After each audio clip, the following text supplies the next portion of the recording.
dari diri mereka sendiri. Karena pendekatan yang kita gunakan itu adalah pendekatan organik, jadi bertumbuh dari dalam diri mereka sendiri. Ya. Nah, ini kenapa sih harus jadi fasilitator sekolah penggerak? Jadi yang pertama di sini, untuk program sekolah penggerak ini kan kita gotong royong ya untuk transformasi pendidikan Indonesia. Jadi kalau satu saja, kalau theory of change-nya, kalau satu pihak saja yang bergerak itu akan kecil transformasinya. Tapi kalau kita bergotong royong bareng-bareng bersama-sama untuk transformasi pendidikan Indonesia itu akan lebih besar jadi perubahannya. Kalau semuanya serius itu berkontribusi ya, itu akan cepat maju lah insya Allah pendidikan Indonesia. Nah, ketika menjadi fasilitator sekolah penggerak juga di sini kesempatan untuk belajar dan berbagi bersama pengawas, kepala sekolah dan guru. Ya, dan fasilitator program sekolah penggerak ini juga kami kasih penguatan itu secara periodik di setiap tahunnya. Jadi selang berapa bulan itu ada penguatan-penguatan untuk mereka ya supaya selalu update, supaya terus semangat untuk menjalankan tugasnya. Yang ketiga di sini berjejaring dengan berbagai pemangku kepentingan pendidikan dan komunitas praktisi dalam program sekolah penggerak. Jadi intinya ini banyak jaringan sekarang ya. Plus kalau yang nomor 2 ini juga mereka bisa belajar dari pengalaman. Karena pengalaman itu mahal harganya Bapak Ibu. Tapi harapannya fasilitator sekolah penggerak yang mengikuti ini bisa selalu refleksi dari pengalaman yang ada, karena jelas belajar dari pengalaman itu tidak akan bisa optimal kalau tanpa refleksi ya. Nah, kemudian selanjutnya adalah fasilitator sekolah penggerak ini merupakan nanti pendamping kepala sekolah yang akan menjadi fasilitator ya atau pendamping bagi kepala sekolah, guru dan pengawas. Kemudian fasilitator ini memiliki jatah gitu pendampingan ini 3 sampai harusnya 3 sampai 8 ini ya Mas Heru. Sekarang ini 3 sampai 8 sekolah dalam satu kabupaten kota selama minimal 1 tahun, karena perjanjian kerjasamanya akan mereka tanda tangani per tahun dulu. Jadi ada tahun pertama tanda tangan perjanjian kerjasama. Dan ketika mengikuti seleksi itu kami juga mengharapkan mereka menandatangani komitmen dengan tidak melakukan pengunduran diri ya sebelum selesai masa tugas. Tugasnya fasilitator itu adalah yang pertama itu mendorong kolaborasi seluruh ekosistem pendidikan di sekolah dan pemangku kepentingan di kabupaten. Kemudian mengembangkan komunitas praktisi kepala sekolah, guru, dan pengawas, mengembangkan kompetensi kepala sekolah, guru, dan pengawas atau penilik, kemudian melakukan monitoring kemajuan pembelajaran kepala sekolah, guru, dan pengawas.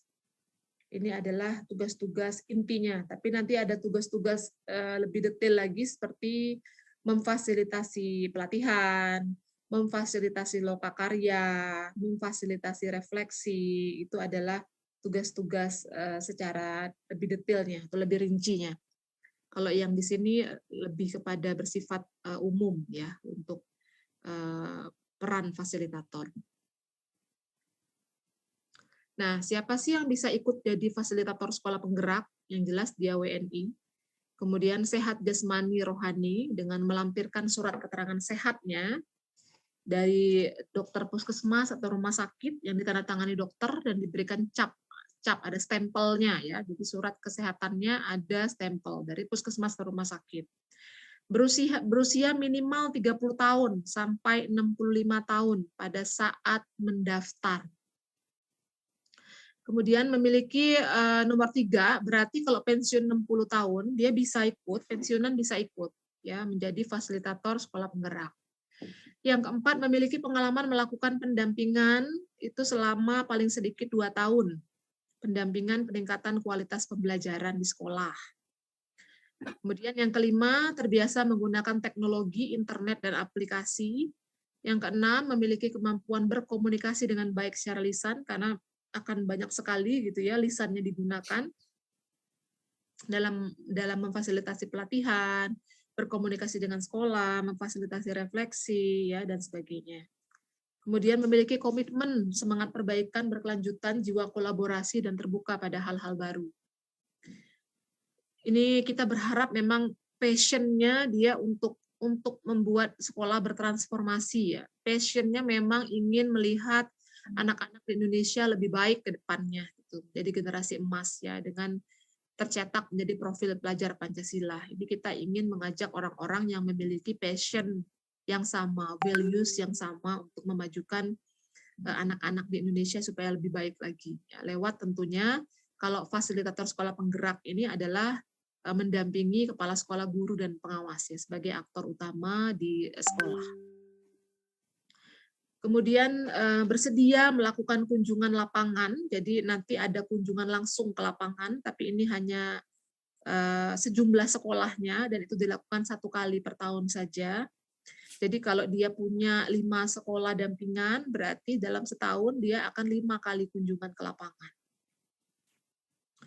Kemudian tidak memiliki peran ganda sebagai pengajar praktek, tidak boleh memiliki peran ganda sebagai fasilitator program guru penggerak, pengajar praktek guru penggerak, pendaftar calon guru penggerak, asesor program guru penggerak, dan asesor program sekolah penggerak.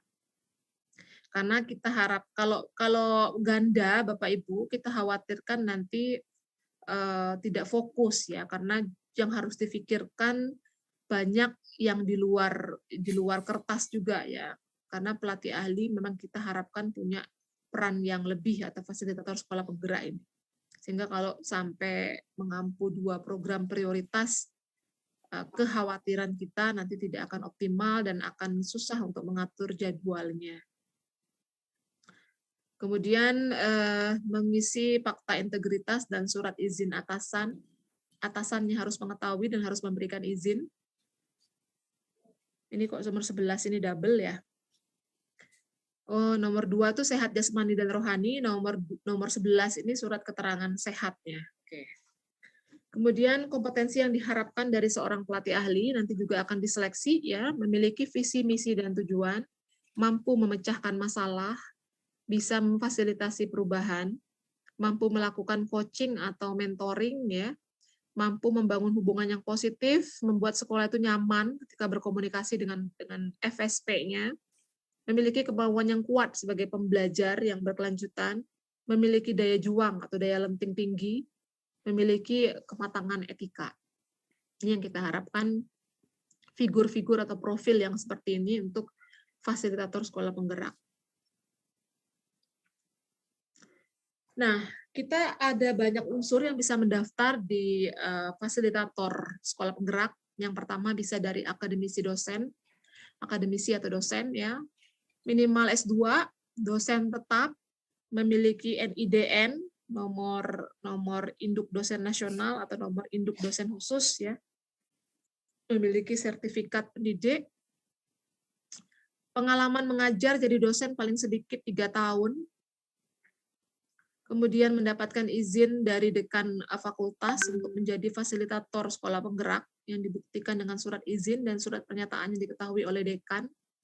Memiliki pengalaman dan pendampingan dalam proses peningkatan kompetensi atau kualitas mutu sekolah paling sedikit 2 tahun. Jadi walaupun dosen, itu kita minta punya pengalaman, melatih atau meningkatkan kompetensi sekolah ya, bisa guru, bisa kepala sekolah, bisa pengawas, paling sedikit 2 tahun.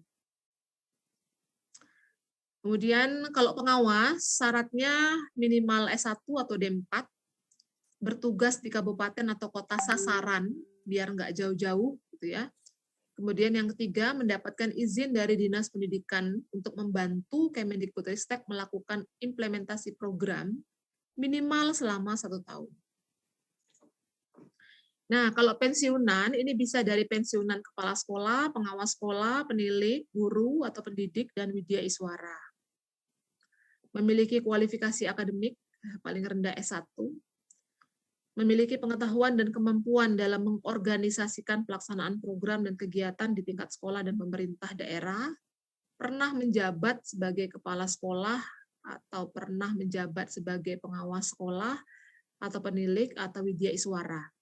yang dibuktikan surat keterangan pernah menjabat ya sebagai kepala sekolah, pengawas sekolah, di sini Widya Iswara. Ya. Oke. Kemudian untuk Widya Iswara ada juga Widya Iswara, Widya Prada atau PTP atau Pengembang Teknologi Pembelajaran, minimal S2, paling sedikit memiliki pengalaman 2 tahun dalam bidang pengajaran atau pembelajaran, pengembangan komunitas, literasi numerasi, pendidikan dasar menengah anak usia dini, PKB, kemudian asesmen, manajemen dan kepemimpinan sekolah, dan pendidikan inklusif. Jadi bisa di salah satu bidang. Mendapatkan izin dari pimpinan. Kemudian dari kepala sekolah dan wakil kepala sekolah, kemudian manajemen sekolah, kemudian guru dari sekolah yang mengembangkan kurikulum satuan pendidikan secara mandiri atau menggunakan kurikulum internasional. Memiliki kualifikasi S1, punya pengalaman ngajar minimal 5 tahun, mendapatkan izin dan rekomendasi dari kepala sekolah atau ketua yayasan, memiliki pengetahuan dan kemampuan dalam mengorganisasikan pelaksanaan program atau kegiatan antar sekolah dan pemerintah. Yang terakhir adalah praktisi dan konsultan pendidikan, itu boleh mendaftar minimal S1 atau D4, memiliki pengalaman paling sedikit 2 tahun dalam bidang tadi yang sudah disebutkan, sama dengan Widya Iswara, Widya Prada, dan PTP, pernah mendapatkan penghargaan paling rendah setingkat kabupaten kota, ya, atau aktif berbagi praktek terkait pembelajaran, bisa menulis buku, aktif memberikan pelatihan, dan konten pendidikan di berbagai medsos. Kemudian mendapatkan izin dari pimpinan untuk membantu Kemendikbudristek, minimal setahun. Kemudian ada surat rekomendasi dari asosiasi profesi bagi konsultan pendidikan yang independen. Kalau daftar dari konsultan, itu ada surat rekomendasi dari asosiasi profesi, ya.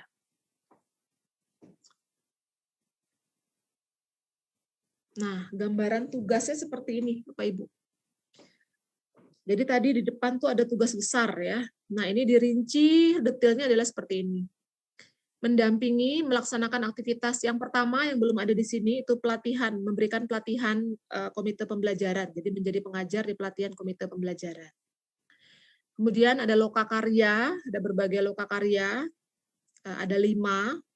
Kemudian ada refleksi satuan pendidikan, ada refleksi akhir tahun ajaran, ada kunjungan lapangan, kemudian ada lokakarya yang pengawas sekolah, ada forum pemangku kepentingan, ada forum PMO. Ini sekilas adalah tugas-tugas dari fasilitator sekolah penggerak, Bapak Ibu. Kira-kira per bulannya itu mereka punya sekitar 2 sampai 3 atau 4 kegiatan lah yang harus difasilitasi setiap bulannya. Kemudian ini adalah tema-tema penguatan fasilitator sekolah penggerak. Jadi sebelum mereka fasilitator sekolah penggerak ini melatih, ya, atau memfasilitasi proses pembelajaran di lokakarya, refleksi dan sebagainya, mereka juga terus dikuatkan. Misalkan di sini ada penguatan, ada 4 penguatan untuk fasilitator sekolah penggerak, yaitu terkait sosialisasi panduan implementasi kurikulum, pengolahan dan pelaporan hasil asesmen, BIMTEK toleransi atau kebinekaan global, kemudian perencanaan berbasis data. Ini akan dikuatkan untuk fasilitator sekolah penggerak. Nah, lini masanya adalah sebagai berikut, Bapak Ibu. Untuk sosialisasi di sini kami sampaikan sampai 14 Mei. Kemudian sampai 14 Mei itu juga kami harapkan pendaftarannya bagi yang berminat untuk mengikuti fasilitator sekolah penggerak. Kemudian mulai 21 Maret sampai 14 Mei itu dimulai juga secara paralel, ya, untuk seleksi tahap 1 yang berupa CV dan esai. 16 sampai 28 Mei ada verval, 13 sampai 16 Juni pemeriksaan esai, kemudian 27 Juni pengumumannya untuk seleksi tahap 1. Lulus seleksi tahap 1 itu baru bisa ikut seleksi tahap 2. Tapi nanti sebelum mengikuti seleksi tahap 2 harus mengunggah gitu, ya, SAP seperti lesson plan, ya. Kemudian surat pernyataan komitmen. Kemudian ada jadwal simulasi melatih dan wawancaranya, karena nanti ketika seleksi tahap 2 itu ada fasilitator, calon fasilitator itu akan mensimulasikan bagaimana melatih ya atau mengajar di andragogi ya, pembelajaran orang dewasa. Kemudian selanjutnya adalah wawancara. Tanggal 16 Juli 2022 itu pengumuman fasilitator program sekolah penggerak angkatan 3. Sudah ada pengumumannya untuk seleksi tahap 2 di 26 Juli. Setelah lulus seleksi, maka mengunggah surat keterangan sehat di bulan Agustus awal ya. Kemudian ada BIMTEK-nya untuk fasilitator sekolah penggerak sekitar bulan Februari sampai Maret 2023. Kemudian April sampai Mei, fasilitator sekolah penggerak yang lulus itu akan menjadi pelatih atau pengajar di pelatihan komite pembelajaran. Kemudian di Juni 2023 ini mulai pendampingan sekolah penggerak. Biasanya kita mulai Juli sudah ada terjadwal lokakarya ya di bulan Juli. Nah, untuk pengumuman tadi bisa lihat laman kami di bagian bawah Bapak Ibu ya. Nanti ada pengumuman yang akan disampaikan biasanya di SIM PKB dan di laman kita sebagai berikut. Pola seleksi fasilitator ini yang kira-kira yang akan dinilai untuk seleksi fasilitatornya. Jadi di biodata atau CV diisi pengalaman 3-5 tahun terakhir.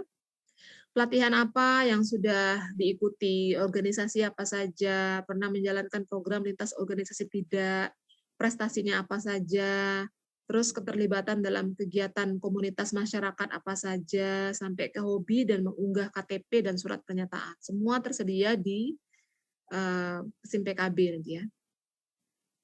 Kemudian pengisian esai nanti peserta atau calon fasilitator sekolah penggerak akan diberikan 8 kelompok pertanyaan terdiri dari 3-4 sub pertanyaan.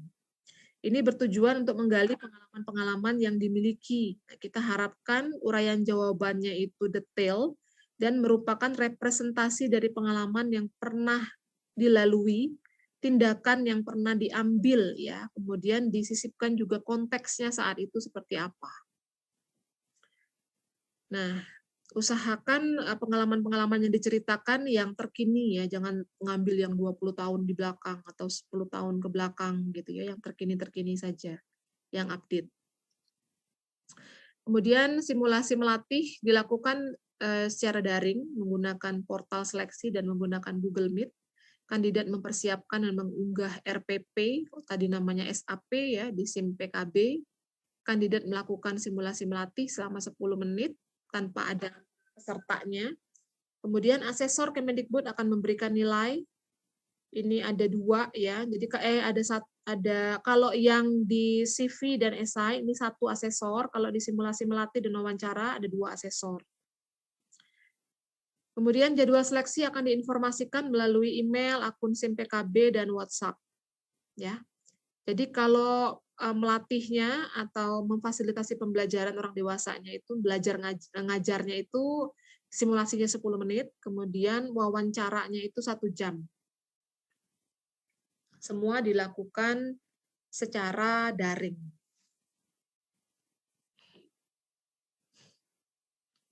Nah, ini tadi alur fasilitator bertugas. Jadi sampai tadi yang depan-depan sudah saya jelaskan, sampai mereka ditetapkan sebagai fasilitator, kemudian mendapatkan SK penugasan, kemudian menandatangani perjanjian kerjasama dengan unit pelaksana teknis ya UPT GTK di P4TK atau LPPK SPS. Perjanjian kerjasamanya biasanya dilakukan untuk 1 tahun dulu ya di depan ya.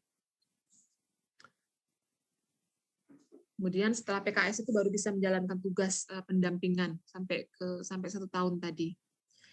Nah, kemudian di sini terakhir jadilah bagian dari barisan perubahan dan gotong royong untuk pendidikan Indonesia lebih baik. Bisa mendaftarkan fasilitator sekolah penggerak di alamat sebagai berikut ya, https://2 ini ya sekolah.penggerak.kemdikbud/program sekolah penggerak. Seperti itu yang bisa saya sampaikan. Nanti ada tambahan materi dari teman-teman di SIM PKB untuk tata cara pendaftaran fasilitator sekolah penggerak. Demikian, saya tutup kembali. Assalamualaikum warahmatullahi wabarakatuh. Waalaikumsalam warahmatullahi wabarakatuh. Terima kasih Ibu Medira untuk penjelasan materinya. Baik Bapak dan Ibu yang kami hormati, kalau tadi kita sudah sama-sama menyimak bagaimana penjelasan materi, mekanisme pendaftaran dan seleksi program sekolah penggerak yang sudah disampaikan oleh Ibu Dr. Medira, lalu kemudian bagaimana cara mendaftarnya bagi Bapak dan Ibu yang ingin mengajukan diri menjadi bagian dari barisan perubahan, mari kita simak bersama materi selanjutnya adalah tata cara pendaftaran program sekolah penggerak. Tapi sebelumnya kami infokan kembali kepada Bapak dan Ibu yang ingin bertanya secara langsung dapat memberikan kode raise hand, dan bagi Bapak dan Ibu yang ingin bertanya secara tidak langsung dapat menuliskan di kolom Q&A ataupun kolom chat. Baik, mari kita simak bersama Bapak dan Ibu materi selanjutnya, tata cara pendaftaran program sekolah penggerak yang akan disampaikan oleh narsum kita yang merupakan tim IT SIM PKB yaitu Pak Febrian Hilmi. Kepada Pak Febrian dengan hormat dipersilahkan. Baik, terima kasih. Selamat siang atau selamat sore semuanya. Maaf Mbak, suara saya Pak terdengar ya? Iya, sudah terdengar Pak Febrian. Siap. Silahkan. Baik, izin share screen ya Mbak.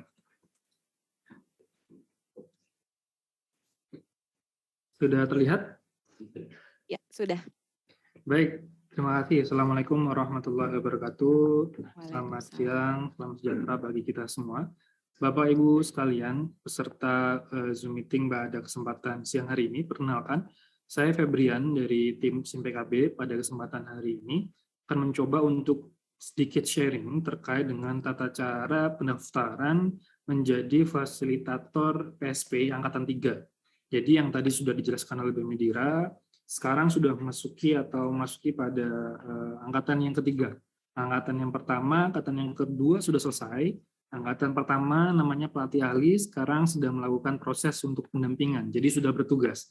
Sedangkan untuk angkatan yang kedua, mereka nantinya saat ini masih dalam proses untuk penandatanganan dengan UPT masing-masing gitu ya, sesuai dengan wilayah tugas masing-masing ada di mana. Nah, sekarang berkaitan dengan hal itu, kita juga paralel melaksanakan yang namanya proses untuk pendaftaran FSP PSP Angkatan 3 ini, di mana untuk penjaringan ini nantinya akan dilaksanakan, sudah dilaksanakan mulai dari tanggal 21 Maret kemarin ya, sudah sekitar 1 mingguan, dan juga nanti akan selesai dan tutup pada tanggal 14 Mei kayak gitu. Nah, sekarang mungkin bagi yang belum daftar kan penasaran bagaimana sih cara mendaftarnya gitu. Kalau tadi sempat sudah diceritakan fungsi dan tugas maupun peran, serta kenapa sih harus menjadi FSP, dan nanti selama proses bertugas itu apa aja yang harus dilakukan dan seterusnya. Nah, hal itu sebelumnya pasti harus dilakukan, yaitu proses yang namanya pendaftaran. Jadi proses pendaftaran, setelah proses pendaftaran itu nantinya sudah selesai, baru nanti ada proses seleksi. Dan kalau misalkan seleksi sudah selesai, baru nanti Bapak dan Ibu sekalian, jika sudah resmi menjadi FSP, akan melaksanakan yang namanya pendampingan. Dan melaksanakan yang namanya fungsi serta peran-peran yang tadi dijelaskan oleh Bu Medira pada kesempatan sebelumnya. Nah, perlu Bapak dan Ibu sekalian ketahui sebelum saya masuk ke materi, jadi SIM PKB kalau misalkan kita mendasarkan diri pada prinsip pengembangan sistem aplikasi pada PSP ini, itu saya menjelaskan secara singkat, aplikasi itu didasarkan atas aturan atau regulasi. Nah, aturan atau regulasi dan juga ada kesinambungan dengan sumber data. Dalam hal ini, untuk program PSP itu sumber datanya ada 2. Ada Dapodik, data pokok pendidikan, dan juga ada Simtendik. Simtendik itu yang mengelola pengawas. Jadi seluruh data guru, KS, dan juga pengawas itu semuanya bersumber dari 2 data itu. Nah, gitu. Kemudian muncul program PSP dengan beberapa aturan dan juga kebijakan. Ya, anggap saja di sisi tengah ini meminta untuk melakukan proses yang namanya suatu layanan atau aplikasi atau program yang disebut PSP. Nah, PSP itu adalah teknologi. Jadi dari 3 hulu tersebut nantinya muncullah sebuah bisnis proses, di mana bisnis proses itu nantinya diimplementasikan dalam bentuk aplikasi. Dalam hal ini kita bicara yaitu aplikasi program sekolah penggerak. Seperti itu. Nah, oke, baik. Pada kesempatan hari ini saya akan menjelaskan terkait dengan tata cara pendaftaran. Nah, Bapak dan Ibu sekalian, terkait dengan alur pendaftaran, bahwasannya untuk menjadi FSP itu melalui 2 tahapan. Jadi tahapan yang pertama itu adalah mengisikan CV dan mengisikan essay. Nah, ini adalah dianggap sebagai tahapan yang pertama. Jadi proses pendaftarannya hanya mengisikan CV dan juga mengisikan essay. CV itu terdiri dari biodata, kemudian pengalaman kepemimpinan, kemudian menuliskan beberapa riwayat organisasi. Febrian, mohon maaf, Halo, mohon izin. Ya, saya potong. Boleh di slideshow aja nggak supaya lebih besar tampilannya? Oh ya, siapakah itu? Iya, betul. Oke, baik. Silahkan dilanjutkan kembali Pak Febrian. Siap. Oke. Nah, saya lanjutkan. Jadi untuk alur pendaftaran fasilitator itu ada 2 tahapan. Tahapan yang pertama ini adalah para FSP mengisikan CV dan juga mengisikan essay, di mana CV ini diantaranya melengkapi biodata seperti nama, tempat tanggal lahir, kemudian nanti ada nomor kontak dari orang yang memang bisa dikontak bila mana FSP tersebut tidak bisa dihubungi, seperti itu. Kemudian mengisi beberapa pengalaman pendampingan. Tentunya pengalaman pendampingan ini yang ada hubungannya dengan dari instansi yang formal maupun non formal, seperti itu. Kemudian ada menginputkan pengalaman dalam suatu organisasi, menginputkan terkait dengan prestasinya apa, dokumen penting, dan juga mengunggah dokumen penting. Nah, dokumen penting ini diantaranya isinya nantinya ada kayak fakta integritas, kemudian ada terkait dengan surat rekomendasi, kemudian ada foto KTP, dan seterusnya. Itu adalah hal-hal dokumen penting. Jadi sifatnya administratif terkait dengan pengisian CV ini. Jadi mulai saat ini mungkin bisa disiapkan terkait dengan dokumen-dokumen yang sekiranya diperlukan. Nah, terkait dengan untuk fakta integritas, kemudian surat rekomendasi, nantinya kita menyediakan template, jadi tidak serta-merta bebas template-nya bagaimana, jadi sudah disediakan sistem template-nya bagaimana, nanti tinggal diunduh dan nanti setelah diisi baru diunggah. Nah, di tahap 1 juga ada yang namanya mengisikan essay. Essay-nya nanti berisi terkait dengan beberapa pertanyaan, uraian seperti itu. Jadi nanti setelah beberapa pertanyaan itu wajib dijawab dengan ketentuan batasan minimum dan juga maksimum karakter yang telah ditentukan. Jadi menguraikan jawabannya apa atas pertanyaan yang ditanyakan, seperti itu. Nah, jika 2 proses itu sudah dilakukan, FSP atau calon FSP ya, karena ini masih dalam proses pendaftaran, melakukan kirim berkas. Melakukan kirim berkas ini tentunya di sistemnya, tinggal klik kirim berkas gitu aja. Kemudian nantinya ada proses namanya penilaian oleh tim Verval. Nah, ini adalah tahap 1. Jadi karena sifatnya penilaian, tentunya ada yang lolos, ada yang nggak lolos pada tahap 1 ini. Nah, yang nggak lolos ya nantinya akan ada informasi sebelum peringatan terkait dengan lolos tidak lolos, nantinya akan ada informasi terkait dengan dokumen CV yang sudah dilakukan itu, yang sudah diisikan, apakah perlu perbaikan apa enggak, kayak gitu. Nah, jadi kalau misalkan perlu perbaikan, nanti tim Verval akan meminta untuk melakukan perbaikan. Silakan diperbaiki foto KTP-nya karena masih ngeblur, seperti itu. Nah, nanti terkait dengan teknisnya akan saya tampilkan. Oke, nah ini adalah tahap 1. Kemudian nantinya di tahap 2, setelah mengisi CV dan juga mengisi essay, ada proses namanya simulasi melatih atau simulasi mengajar dan juga proses wawancara. Nah, ini dilakukan secara daring. Nantinya akan ada tim penilai tersendiri gitu ya, asesor namanya, asesor 1, asesor 2, yang nantinya akan mencoba untuk meminta para calon FSP itu melakukan yang namanya simulasi mengajar atau simulasi melatih ya, dan juga nantinya akan melakukan wawancara. Jadi dilakukan secara daring, bisa menggunakan beberapa platform ya, dalam hal ini sudah ditentukan yaitu menggunakan Google Meet. Nantinya akan melakukan proses wawancara dan juga simulasi melatih dan juga wawancara secara daring itu. Kemudian baru nanti namanya pengumuman tahap 2 dan dilanjutkan ke seleksi. Barulah nanti dari akumulasi beberapa tahapan itu akan diakumulasi terkait dengan nilainya berapa, apakah berhak untuk lulus dan menjadi FSP angkatan 3 atau tidak.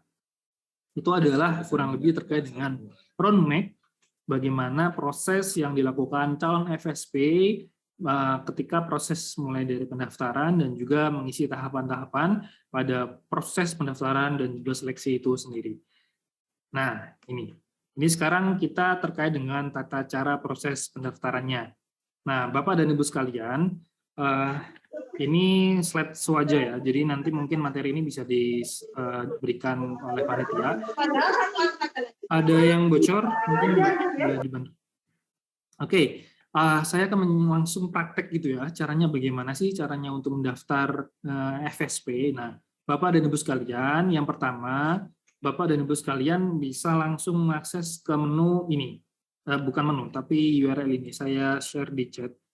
Nah, itu adalah portal terkait dengan semua layanan program GTK. Nah, karena ini adalah layanan dari program sekolah penggerak, Bapak dan Ibu sekalian, silakan memilih program sekolah penggerak ini. Nah, ini kemudian silakan klik menu portal. Seperti ini. Kemudian di sini ada menu namanya program sekolah penggerak. Karena untuk program penggerak sendiri, itu sebenarnya ada 3 ya, ada organisasi penggerak, ada guru penggerak, ada sekolah penggerak. Kalau dalam hal ini ingin mendaftar sebagai FSP angkatan 3 di program sekolah penggerak, silakan klik button ini. Oke, kemudian nanti klik menu pendaftaran. Nah, klik menu pendaftaran. Di sini ada 2 pilihan yang nantinya bisa dipilih oleh Bapak dan Ibu sekalian, yaitu calon fasilitator yang memang sudah memiliki akun SIM PKB. Atau calon fasilitator yang memang belum memiliki akun SIM PKB, artinya ya mau mendaftar dari unsur umum aja gitu, belum memiliki akun untuk login ke SIM PKB. Nah, kalau memang nantinya sudah memiliki akun SIM PKB, klik aja menu ini, kemudian nanti akan diminta untuk login. Nah, diminta untuk login. Ini karena saya sudah login ya. Nah, kalau memang Bapak dan Ibu sekalian belum pernah memiliki akun SIM PKB, Bapak dan Ibu sekalian silakan mengklik yang dari unsur umum. Nah, ini adalah unsur umum. Jadi dijelaskan, unsur umum itu siapa aja sih? Seperti dosen, kemudian praktisi pendidikan, kemudian konsultan pendidikan, pensiunan, dan seterusnya. Itu adalah unsur umum yang memang belum memiliki akun SIM PKB. Nah, kenapa kok wajib memiliki akun SIM PKB? Karena proses pendaftaran untuk FSP itu nanti dilakukan melalui layanan program SIM PKB. Seperti itu. Oke, kemudian ini saya anggap login sebagai mendaftar dari unsur umum, gitu ya. Kemudian klik selanjutnya. Nah, nanti di sini Bapak dan Ibu sekalian akan diminta untuk melengkapi data terlebih dahulu. Data ini adalah data untuk mendapatkan akun SIM PKB ya, bukan data pada proses pendaftaran. Jadi mendaftar itu kan harus di SIM PKB, sedangkan SIM PKB harus punya login. Nah, untuk bisa login harus mendaftarkan akun SIM PKB terlebih dahulu. Nah, ini adalah proses untuk pendaftaran akun SIM PKB. Nah, ini diisikan semua. Setelah lengkap, ini kan ada alamat surel ya. Nah, setelah alamat surel kemudian sudah diisikan yang valid ya, alamat surelnya diisikan yang valid, artinya apa? Valid memang benar ada dan emailnya masih bisa dibuka. Nah, kenapa penting? Karena nantinya proses aktivasinya itu kode aktivasinya akan dikirimkan ke email. Nah, akan dikirimkan ke email. Jadi kalau misalkan emailnya nggak valid, kodenya ya nggak terkirim ke email karena memang emailnya nggak valid ya gitu. Seperti halnya digambarkan seperti daftar di Facebook gitu aja. Nah, kita kan Facebook harus menggunakan email yang aktif ya, karena nanti ada proses aktivasi dan seterusnya. Nah, pun demikian dengan akun SIM PKB. Kalau mau melakukan pendaftaran harus menggunakan email yang aktif karena nantinya digunakan untuk yang namanya aktivasi. Nah, proses aktivasinya nanti gimana? Oke, sebentar. Nah, proses aktivasinya Bapak dan Ibu sekalian nanti di email yang sudah didaftarkan itu akan mendapatkan email balasan. Jadi ada GTK_no reply gitu ya. Kemudian nanti ada kodenya. Kode ini diminta untuk memasukkan kata sandinya apa, gitu. Baru nanti diaktifkan dan nanti melakukan login. Loginnya menggunakan apa? Ya menggunakan email yang aktif itu dan kata sandi yang tadi dibuat pada saat proses aktivasi ini. Oke, nah itu adalah tata cara mendapatkan akun SIM PKB. Nah, nanti kalau sudah login, oke, sekarang sudah login ya, sudah login. Halo, mohon di-mute terlebih dahulu, Bapak dan Ibu sekalian. Oke, nah ini adalah tampilan sesudah login. Jadi tadi kan kalau sudah punya akun SIM PKB ya tinggal login aja, nggak perlu melakukan aktivasi akun SIM PKB-nya lagi. Tadi proses untuk yang perlu aktivasi adalah yang memang belum memiliki akun SIM PKB-nya. Nah, ini adalah proses untuk melakukan pendaftaran FSP ya. Jadi silakan klik daftar sekarang, kemudian ini ada pilihan mau menjadi peserta atau fasilitator. Karena ini menjadi fasilitator, pilih fasilitator. Kemudian pilih unsurnya, dari unsur mana. Ya, misal saya dari kepala sekolah yang mungkin pensiunan dan seterusnya gitu ya. Kemudian diklik ini dan klik daftar. Nah, setelah klik daftar, nantinya ada informasi apakah datanya sudah sesuai dengan Dapodik atau tidak. Ini karena tadi dari unsur kepala sekolah ya, di mana kepala sekolah itu berasal dari Dapodik, sehingga kita menyamakan datanya dari Dapodik terlebih dahulu, apakah sudah sesuai atau tidak. Nah, ini misal tata cara proses pendaftarannya. Oke, nah ini kalau misalkan sudah, nanti kita memasuki tahap satu dulu, yaitu mengisi CV dan juga essay. Nah, ya kan, mengisi CV dan juga essay. Nah, cara mengisi CV dan essay bagaimana? Nah, ini sudah ada dua menu, ada CV dan juga essay. Silakan diikuti tata cara proses pengisiannya sebagaimana informasi yang ada yang muncul. Nah, ini kan informasi pengerjaan di CV bagaimana? Seperti ada tata cara terkait dengan nggak boleh melakukan plagiarisme dan seterusnya. Oke, kemudian dicentang dan mulai pengerjaan. Nah, di sini nanti Bapak dan Ibu sekalian silakan melakukan proses untuk mengisikan beberapa ketentuan yang sudah diwajibkan untuk diisi dalam CV. Nah, ini ada tandanya ya, yang abu-abu ya itu artinya wajib diisi, sedangkan yang orange itu artinya opsional, boleh diisi atau enggak. Nah, saran dari kami silakan mengisikan yang sifatnya wajib terlebih dahulu. Jadi mengisinya ya silakan di scroll down kemudian mengisi. Nah, ini kan ada bagian-bagiannya. Ini ada indikatornya. Indikatornya ini nanti kalau misalkan sudah diisi akan tercentang hijau. Seperti itu. Jadi misalkan kita mau mengisi informasi umum terlebih dahulu. Nah, silakan diisikan hal-hal yang memang di sini sifatnya masih bisa diedit ya. Kalau memang tidak bisa diedit, ini artinya kita mengambil datanya langsung dari Dapodiknya. Kalau memang dari akun SIM-PKB yang sudah punya. Kalau memang dari unsur umum, ini diisi dari akun SIM-PKB yang tadi diminta untuk mengisikan itu. Oke, kemudian ini misal diisikan secara, saya mencontohkan semisal ngisinya secara acak aja ya. Oke, misalkan seperti ini. Nah, caranya seperti itu. Oke, format website dari website. Misalkan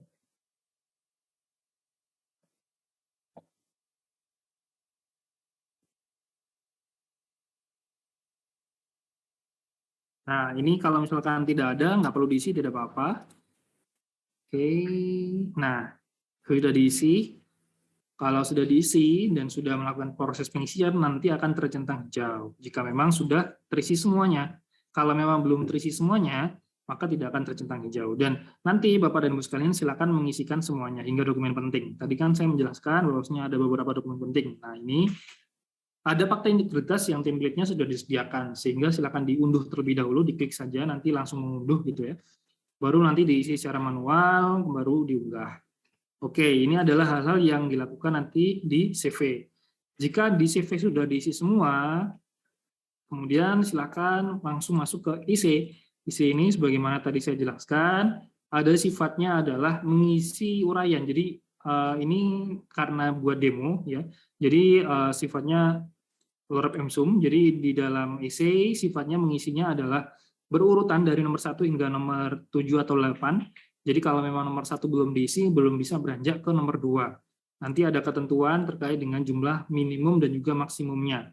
silakan diisikan sesuai dengan karakter yang ada. Nah, jika memang CV dan juga essay sudah diisikan, nanti statusnya akan tercentang hijau dua-duanya dan bisa melakukan klik kirim berkas. Finalnya adalah ketika melakukan klik kirim berkas itu sudah selesai. Artinya proses pendaftaran sudah selesai untuk di tahap 1. Nah, nanti ada proses namanya verval lagi di sisi tim verval, dan nantinya akan ada informasi terkait dengan proses pendaftaran di tahap 1 itu apakah sudah selesai dan ada permintaan untuk merubah dan juga mengubah perbaikan atau tidak, seperti itu. Oke, itu aja terkait dengan tata cara proses pendaftaran untuk FSP angkatan 3 di tahap 1. Di tahap 2-nya nantinya akan ada informasi berkaitan mengenai link untuk ke SM dan juga WW. Akan ada menunya tambahan di sini. Tapi tentunya ketika di tahap 1 ini sudah selesai atau sudah lulus. Sehingga nanti ada tahapan selanjutnya lagi. Oke, terima kasih atas kesempatannya. Saya kembalikan lagi ke moderator. Dari saya, terima kasih. Assalamualaikum warahmatullahi wabarakatuh. Waalaikumsalam warahmatullahi wabarakatuh. Terima kasih Pak Febrian untuk materi tata caranya. Baik Bapak dan Ibu, semua materi sudah disampaikan. Sekarang kita masuk pada sesi diskusi dan tanya jawab. Bagi Bapak dan Ibu yang ingin bertanya secara langsung dapat memberikan kode raise hand, dan bagi Bapak Ibu yang bertanya tidak langsung dapat menuliskan di kolom Q&A ataupun kolom chat. Mari kita coba cek apakah sudah ada yang memberikan kode raise hand atau yang sudah ada di dalam kolom chat pertanyaannya. Sebentar Bapak dan Ibu. Ya, baik. Mohon kepada host menayangkan pertanyaan yang sudah ada di dalam kolom chat.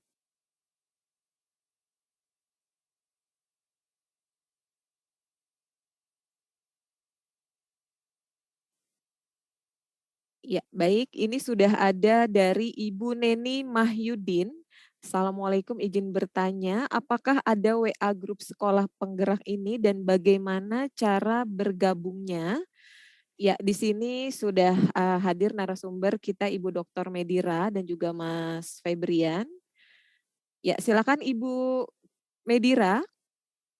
Mungkin bisa langsung ditanggapi, Bu.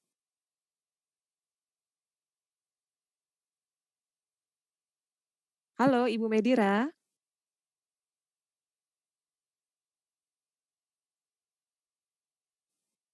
Ya, oke baik. Mungkin kita bisa ke Mas Febrian ya.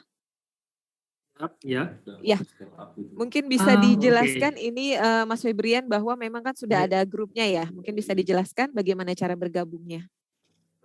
Jadi Mbak Nisa, terkait dengan grup WA Sekolah Penggerak, ini yang saya join, artinya yang saya tahu ya, yang saya tahu dan yang saya kebetulan join, itu ada grup Sekolah Penggerak, tapi khusus untuk akun dan juga admin PMO, PT aja.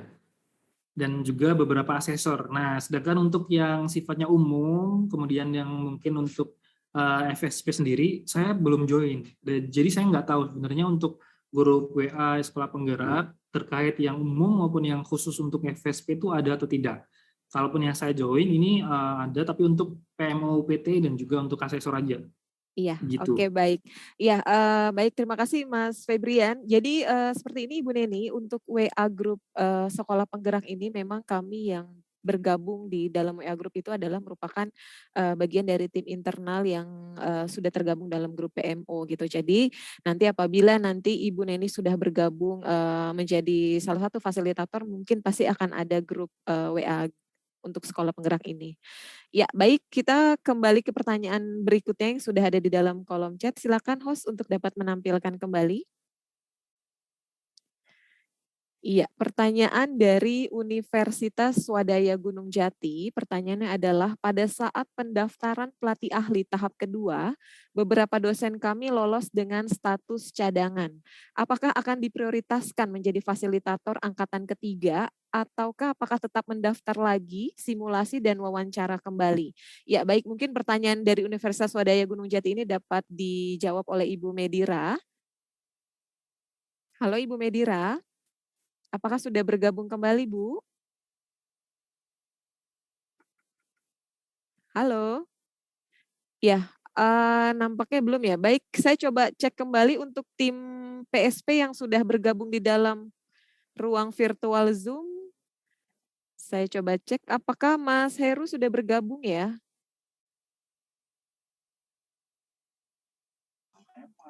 Iya, Mbak.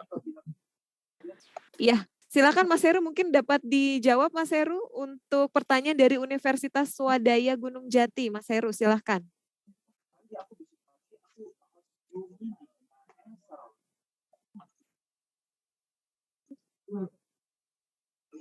Baik, terima kasih Mbak Lia.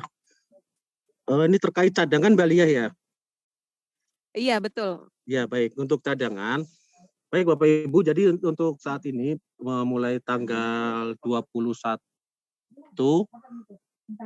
ini kita masih membuka rekrutmen fasilitator untuk reguler Bapak Ibu ya. Jadi untuk reguler. Untuk cadangan nanti akan ada surat resmi dari kami, ya kan? Nanti Bapak Ibu bisa lihat di laman Sekolah Penggerak. Jadi untuk saat ini untuk cadangan belum bisa mendaftar karena belum dibuka Bapak Ibu. Tapi nanti akan dibuka segera. Untuk kuota cadangan, jadi kuotanya nanti ada sesuai dengan angkatan kemarin berapa ya, 861 kalau nggak salah, kurangi 103 sama dengan yang double dengan PGP. Tapi nanti akan kita informasikan lebih lanjut Bapak Ibu untuk cadangan. Jadi untuk fasilitas cadangan ini nanti auto submit ya, Belia ya. Iya, oke, baik. Nah, itu berarti, Bapak Ibu ya. Ya, baik. Terima kasih Mas Heru untuk jawabannya ya. Baik, kita kembali ke pertanyaan berikutnya yang sudah ada di dalam kolom chat. Kembali tolong ditayangkan, host.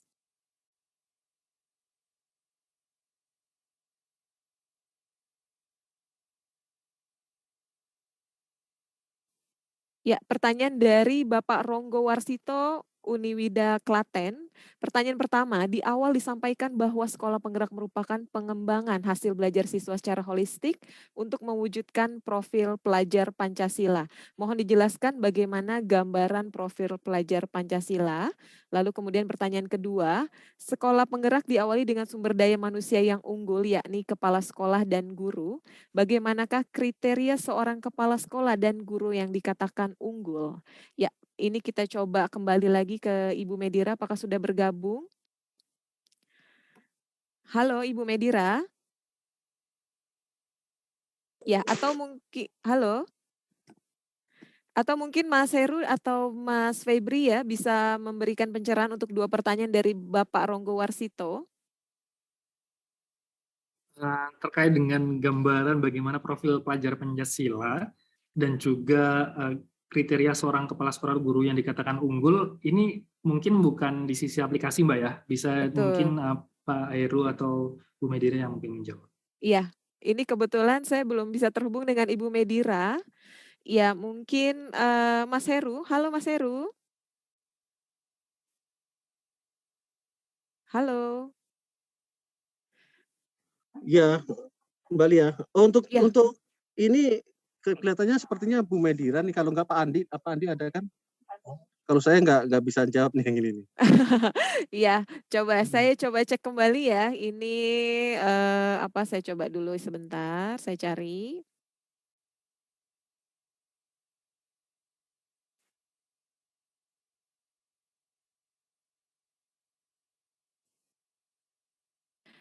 Ya, baik, untuk pertanyaan yang tadi Bapak Ronggo ditunggu sebentar ya. Ini kita kembali ke pertanyaan yang sudah terkait dengan SIM PKB yang pasti akan dijawab oleh Mas Febrian. Pertanyaan adalah dari Pak Subhan, bagi dosen yang belum punya SIM PKB itu bagaimana Mas Febrian? Baik, saya yang share screen lagi ya. Ya, silakan lebih Mas. detail.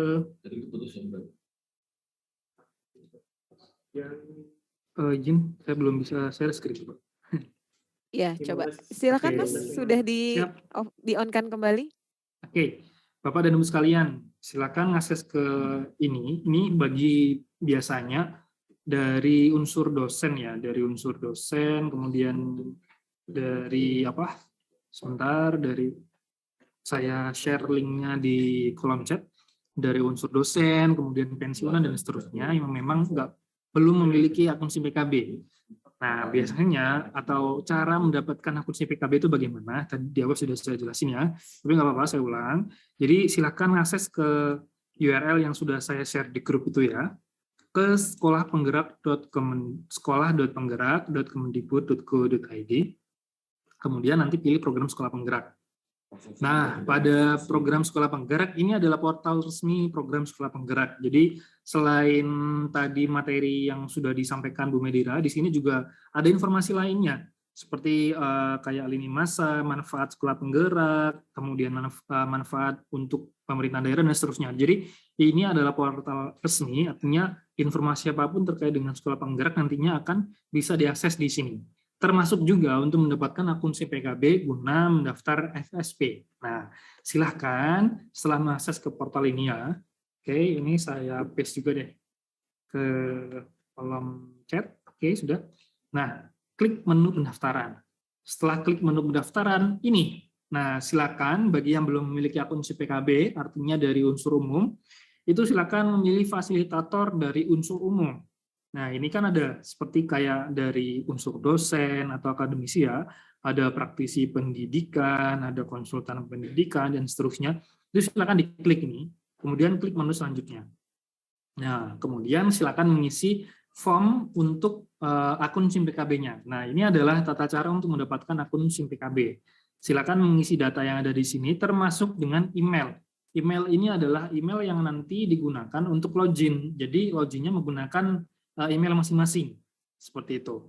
Nah, passwordnya nanti didapatkan atau dibuat pada saat proses aktivasi. Jadi setelah mengisi ini semua, nanti kan diklik centang ini, baru diklik daftar sekarang. Nanti dilakukan proses aktivasi yang proses aktivasinya itu masuk ke email yang sudah ditautkan ini, yang sudah dicantumkan ini. Baru nanti membuat password setelah sudah. Nah, artinya ya sudah punya akun PKB, akun PKB-nya berarti ya email ini dan juga password yang sudah dibuat pada saat proses aktivasi. Itu Bapak dan Ibu sekalian. Jadi jangan khawatir bagi yang memang belum punya akun PKB untuk tata caranya proses mendapatkan akun PKB sangat mudah, ya cukup mengisi ini aja ya. Cukup mengisi ini aja baru nanti melakukan proses aktivasi atau pembuatan password, baru nanti bisa untuk dipakai login ke SIM PKB-nya. Begitu Mbak Nisa. Iya, oke. Terima kasih Mas Febrian untuk penjelasannya. Baik, kita kembali ke pertanyaan yang tadi sudah ditanyakan oleh Pak Ronggo Warsito. Silakan host untuk menampilkan kembali pertanyaannya.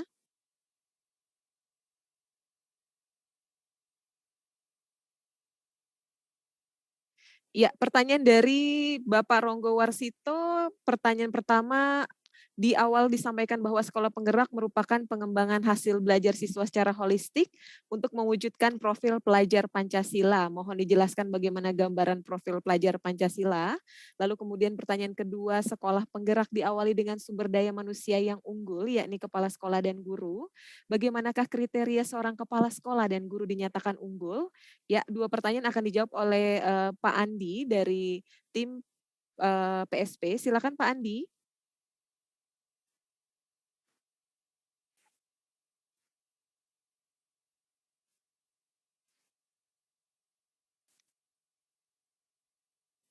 Mohon izin Pak Andi, suaranya belum masuk ya?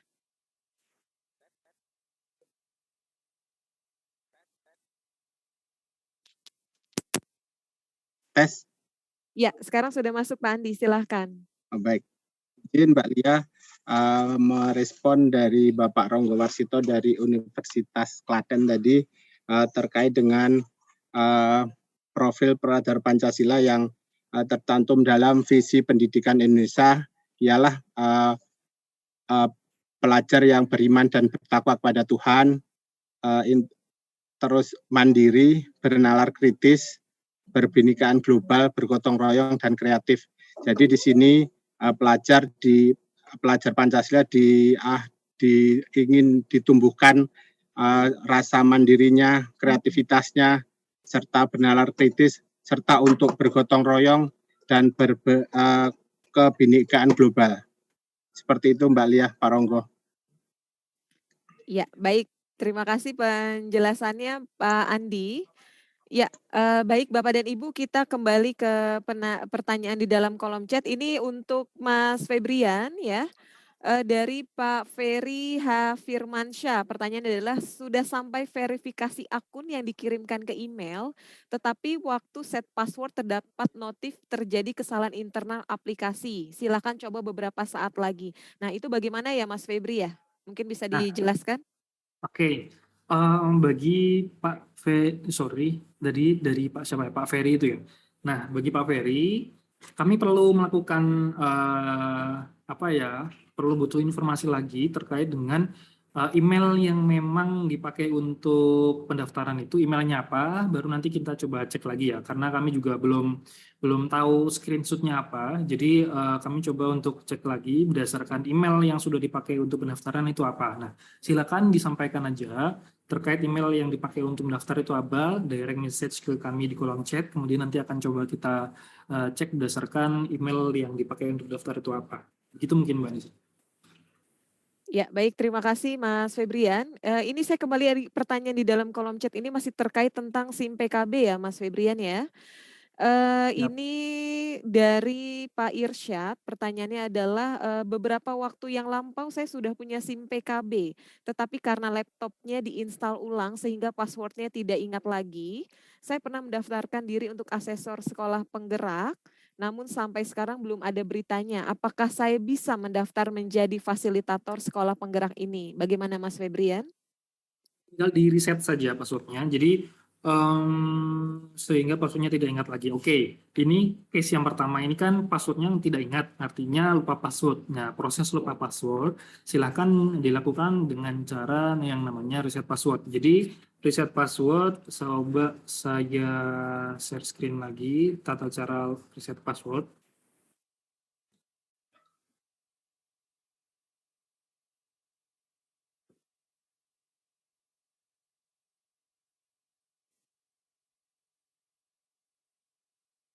Nah, ini.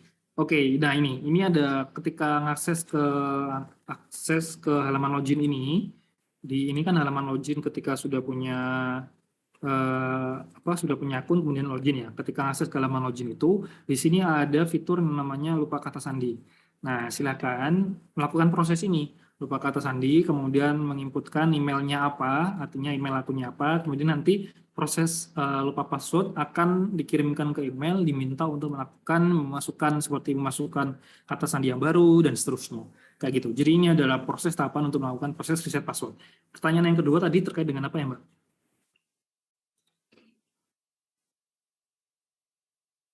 Halo, Mbak Anissa. Iya, Mas Febri. Pertanyaan yang kedua tadi. Ya. Mengenai yang untuk yang tadi, sebentar coba di-share kembali oleh host. Ini mohon maaf nih kayaknya sinyal saya juga agak bermasalah karena di kantor ya. Sebentar, ya oke, yang nomor 2 ini saya pernah mendaftarkan diri sebagai asesor sekolah penggerak, namun sampai sekarang belum ada beritanya. Apakah bisa mendaftar menjadi fasilitator sekolah penggerak?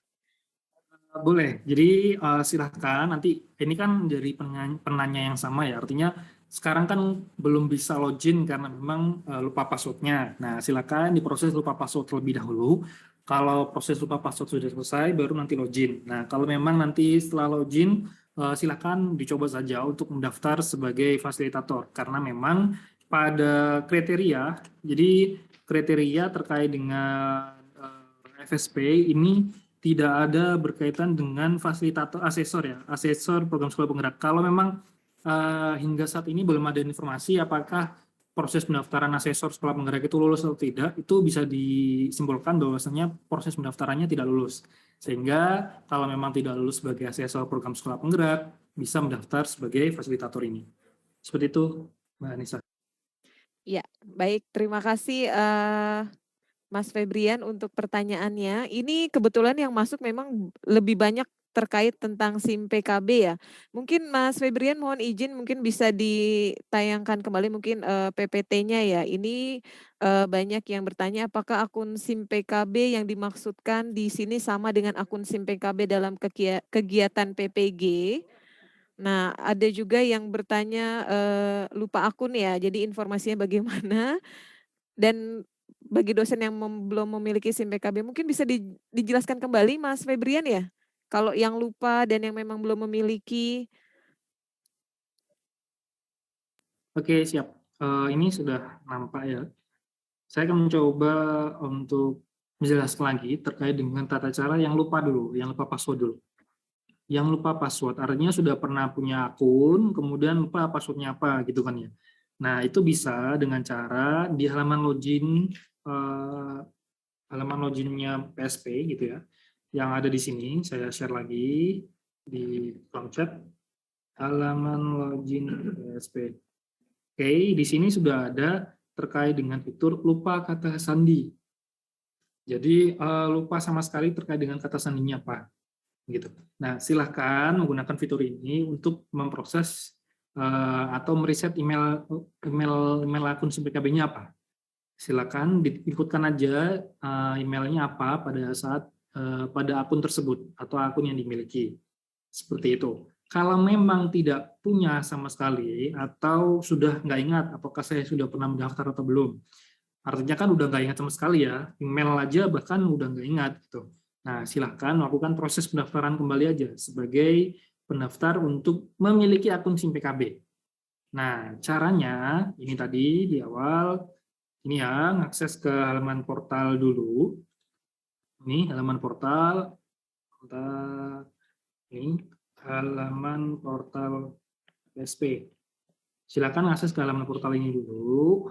Kemudian silakan klik menu pendaftaran, baru nanti klik ini umum, fasilitator dari unsur umum.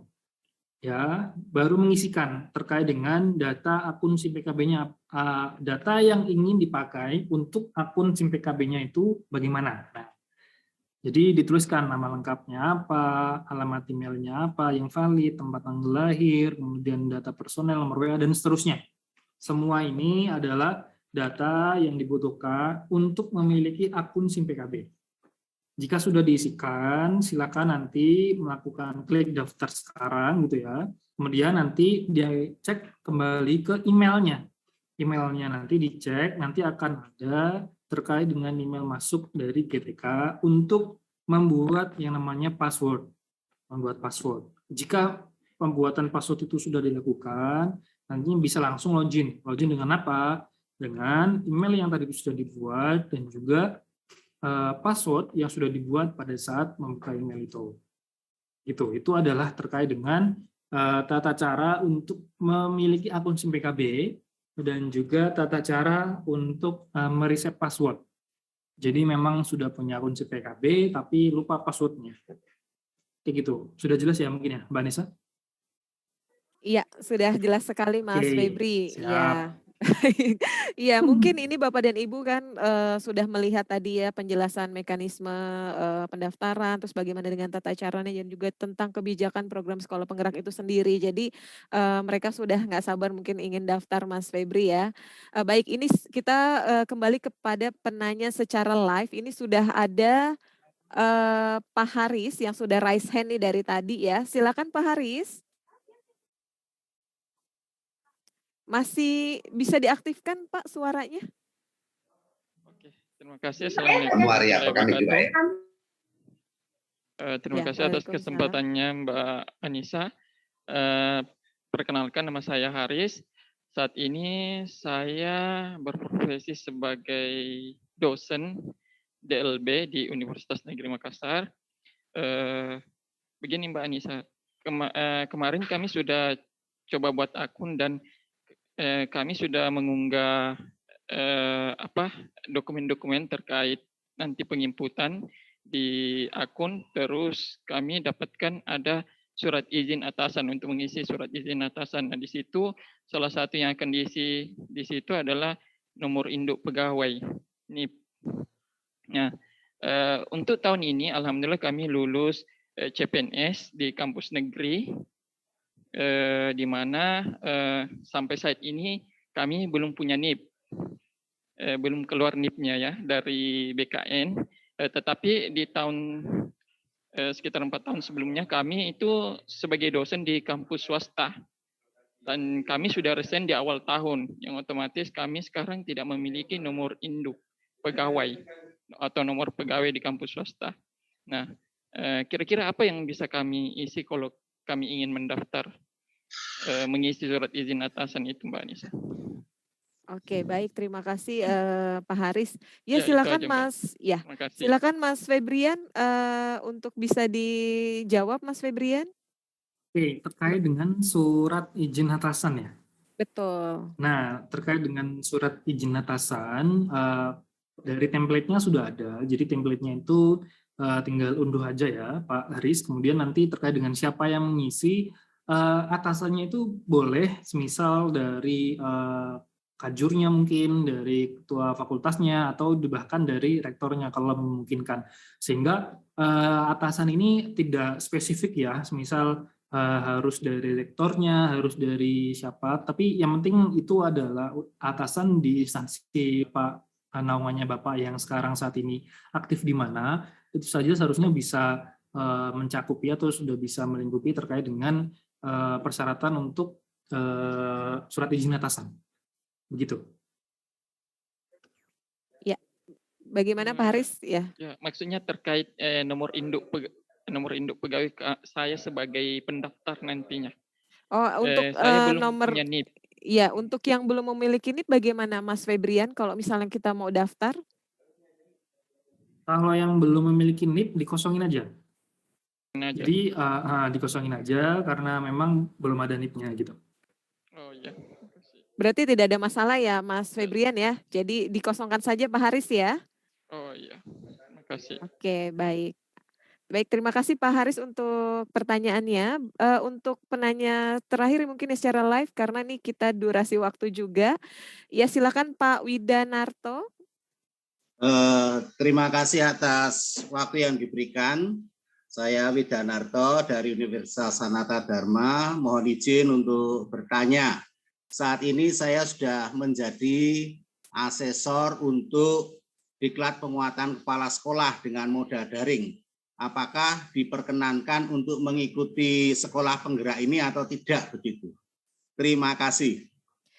Ya, baik. Terima kasih Pak Widanarto untuk pertanyaannya. Silakan Ibu Medira untuk dapat diberikan jawaban. Diklat penguatan kepala sekolah yang mana ya, Pak? Yang di apa? Diklat penguatan kepala sekolah moda daring itu kalau di laman portal GTK Belajar Kemendikbud.go.id itu pada diklat calon pengawas, Bu. Maksudnya yang dulu sekali, bukan yang sekarang kan? Sudah stop kan? Yang beberapa ya mungkin tahun 2000 ya, Bu ya. Ya. Kalau yang lama nggak apa-apa, Pak. Boleh ikut fasilitator sekolah penggerak, boleh. Kalau tahun 2000 itu boleh, Bu. Boleh. Maaf, Bu. 2020, maaf. Peran ganda yang tadi saya jelaskan itu ya. yang tidak boleh kalau terlibat di program guru penggerak, jadi pengajar praktik, fasilitator program guru penggerak, itu asesor sekolah penggerak, asesor guru penggerak. Nah, itu ya kita tidak bolehkan untuk peran ganda. Tapi kalau Bapak dulunya master trainer ya, atau pengajar diklat cakep, diklat penguatan pengawas, diklat penguatan kepala sekolah, yang dulu-dulu ya nggak apa-apa Pak ikut yang sekarang. Artinya tidak ada peran ganda. Oke, ya. Oke, terima kasih Bu atas jawabannya. Ya, baik. Terima kasih Pak Widanarto. Terima kasih Bu Medira. Mohon izin Bu, ini untuk beberapa pertanyaan yang ada di dalam kolom chat dari Ibu Damrah dari UNP untuk persyaratan dari dosen, terutama untuk poin 7. Mohon diberikan contoh-contoh pengalaman dan pendampingan kompetensi yang berkaitan dengan kualitas mutu sekolah. Silakan Bu Medira. Ya, kalau di sini, kalau Bapak Ibu mungkin pernah memberikan pelatihan ya, atau pendampingan kompetensi yang tujuannya untuk meningkatkan mutu guru, kepala sekolah, atau pengawas, nah itu boleh. Itu maksudnya. Jadi kalau pernah punya pengalaman, misalkan dipanggil MGMP, KKG, atau MKKS, biasanya kan ada pengabdian masyarakat ya kalau di dosen ya. Nah itu yang berkaitan dengan peningkatan kompetensi guru, kepala sekolah, pengawas, nah itu boleh. Contohnya seperti itu. Ya, baik. Terima kasih Bu Medira. Selanjutnya pertanyaan berikutnya, host ditampilkan kembali. Ya, dari Ibu Unpati, pertanyaan adalah saya dinyatakan lolos sebagai fasilitator dengan status cadangan. Apakah kami harus mengikuti seleksi dari tahap pertama dan tahap kedua kembali? Silakan Bu Medira. Jadi kemarin yang tidak mengikuti kembali untuk yang seleksi tahap 1 dan tahap 2 adalah yang sudah jadi, yang jelas ya, yang sudah jadi fasilitator sekolah penggerak yang inti sama yang 105 cadangan yang kemarin kita minta untuk mengikuti BIMTEK. Tapi untuk yang selebihnya, untuk kepala sekolah cadangan lainnya, itu kita harapkan bisa mengikuti kembali untuk yang seleksi tahap 1 dan tahap 2, Bapak Ibu.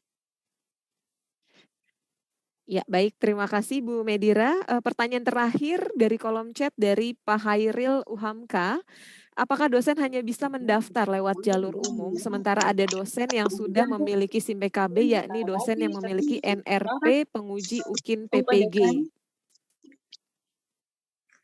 Kalau dosen tetap ini Bapak Ibu tetap mengikuti seleksi dari seleksi administrasi atau di tahap 1 dan tahap 2. Tetap sama.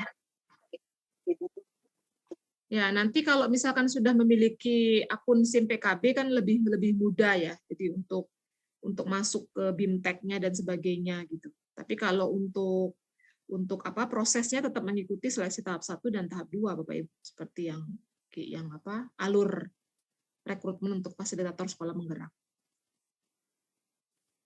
Ya, oke, baik. Terima kasih Ibu Medira untuk jawabannya. Baik Bapak dan Ibu, demikian sesi diskusi dan tanya jawab kita yang sangat menarik ini. Namun memang waktu kita terbatas dan bagi Bapak dan Ibu yang memang belum terjawab pertanyaannya dapat mengirimkan dan mengecek informasi pada website sekolah.penggerak.kemdikbud.go.id. Baik, kami ucapkan terima kasih kepada para narasumber yang telah memberikan penjelasan dan pencerahan terhadap program Sekolah Penggerak ini, khususnya untuk rekrutmen fasilitator Sekolah Penggerak pada angkatan ketiga. Baik, sebelum kita tutup, silakan Bapak dan Ibu narasumber dapat memberikan closing statement. Kita mulai dari Mas Febrian, silakan.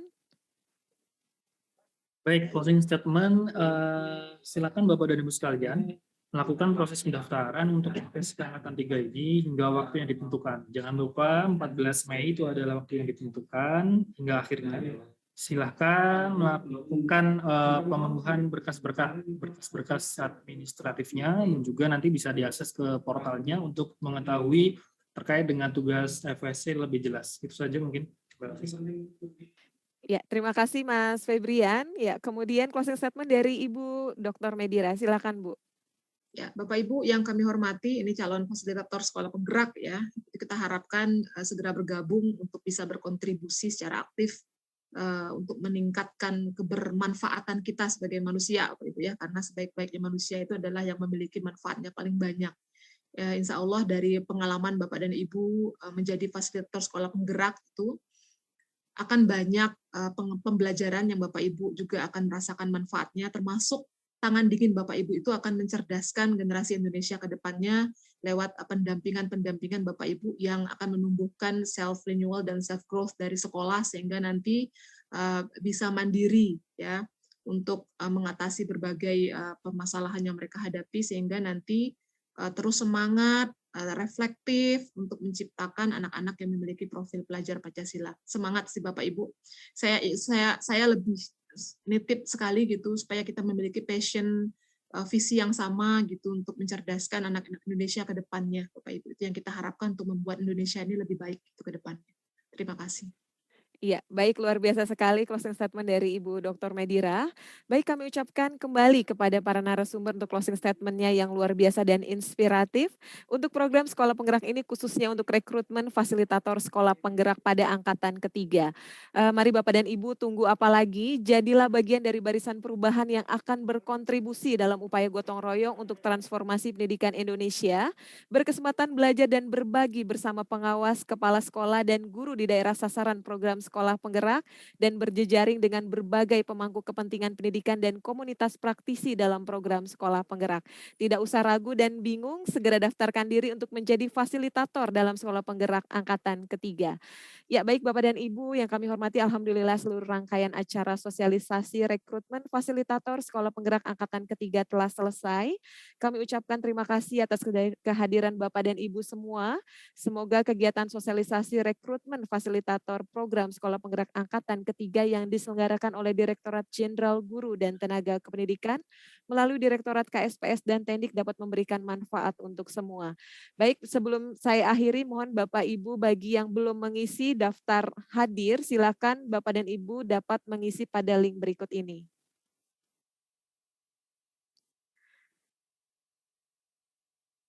Iya, baik Bapak dan Ibu, terima kasih untuk kehadirannya dan yang sudah mengisi kami ucapkan terima kasih untuk link absensinya.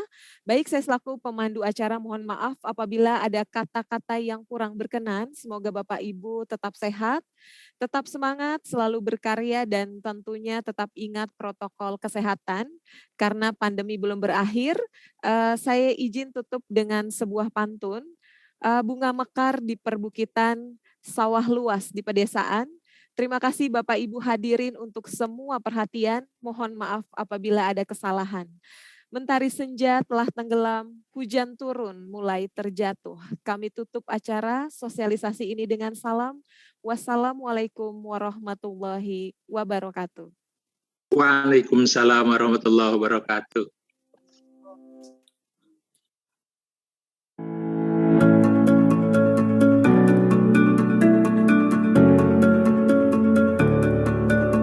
Meningkatkan kualitas hasil belajar siswa di seluruh Indonesia dalam beberapa tahun ke depan, Kementerian Pendidikan dan Kebudayaan Republik Indonesia akan mendorong